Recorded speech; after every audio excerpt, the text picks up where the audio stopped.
Welcome, 8th graders, to today's Explainer.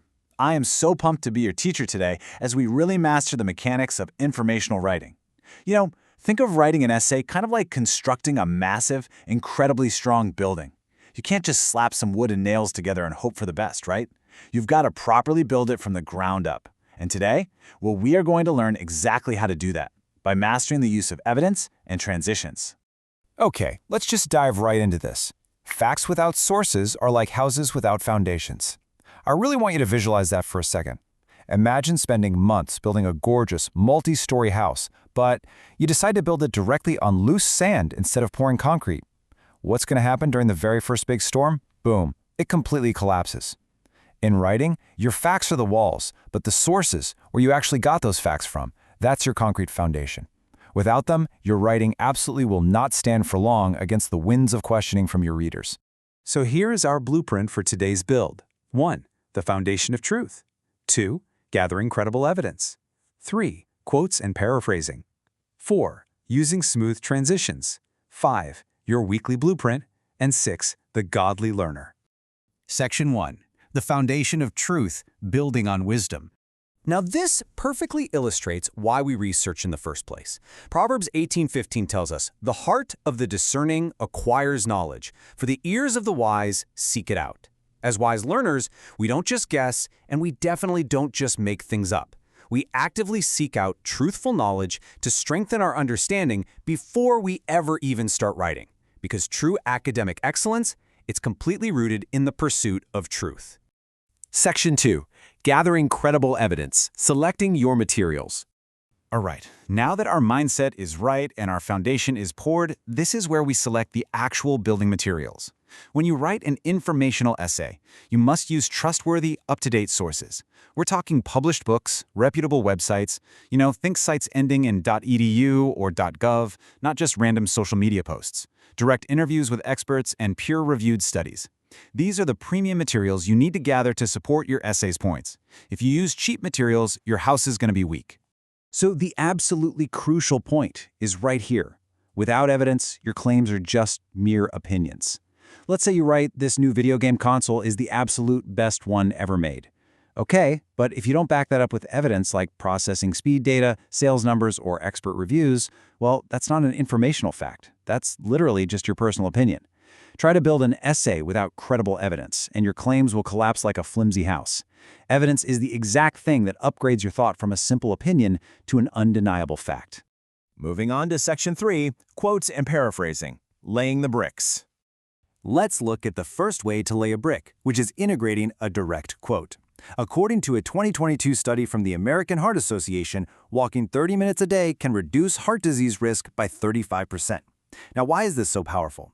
Because explicitly naming the credible source, the American Heart Association, and the year, 2022, acts as the heavy-duty mortar that locks your fact right into place.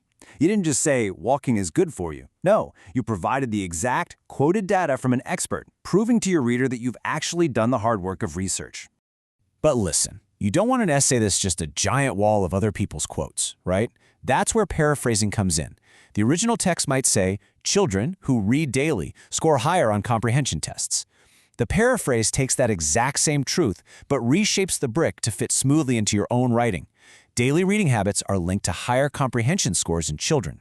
See what happened there? You are rephrasing the information into your own words without changing the original meaning. This shows me, your teacher, that you truly understand the research, instead of just copying and pasting it like a robot.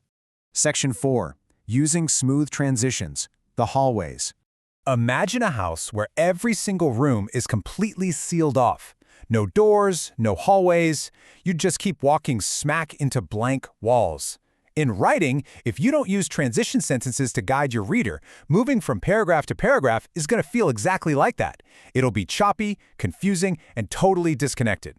Your reader simply won't understand how your first point relates to your second point. Let's fix that.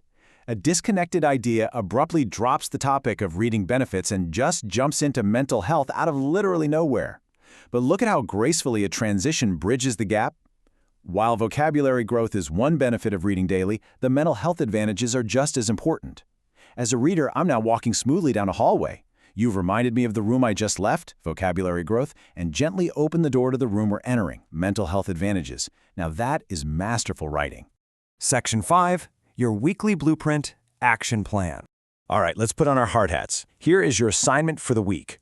I want you to follow these 5 specific steps for your essay. First, find a solid fact from a trustworthy source. Second, lay that brick by writing it out as a direct quote with a proper citation. Third, show me you understand it by rewriting it as a paraphrase. Fourth, build me a hallway. Add a smooth transition sentence between 2 of your paragraphs. And finally, you need to explain exactly why the source you chose is highly credible. Prove to me that you aren't building on sand. Finally, Section 6, the godly learner, the roof and purpose. So, we've built the foundation, the walls, and the hallways. Now we've got to place the roof on our structure by looking at the HeroesMart Academy Godly Learner philosophy. Why do we care so much about this?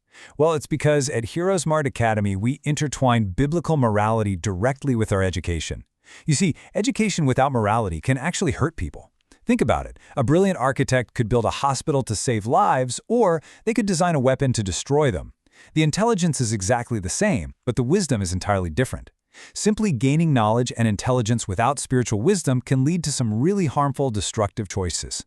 Knowledge absolutely must be paired with wisdom to honor God and bless others. We find this truth beautifully expressed in Romans chapter 8, verses 6 through 7.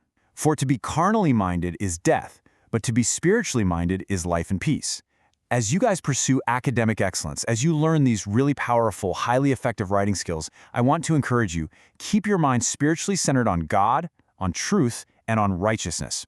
When your education is guided by a spiritually minded heart, it leads directly to life and peace. And not just for you, but for everyone your life touches. So I want to leave you with this final, thought-provoking question for your structural build today. Knowledge and intelligence should help you make wise choices, rather than simply making you more capable. Will you use your newly sharpened intelligence just to be a capable writer, or will you use it to actively seek truth and make wise, God-honoring choices in everything you do? The blueprint is in your hands, 8th graders. Go build something incredible this week.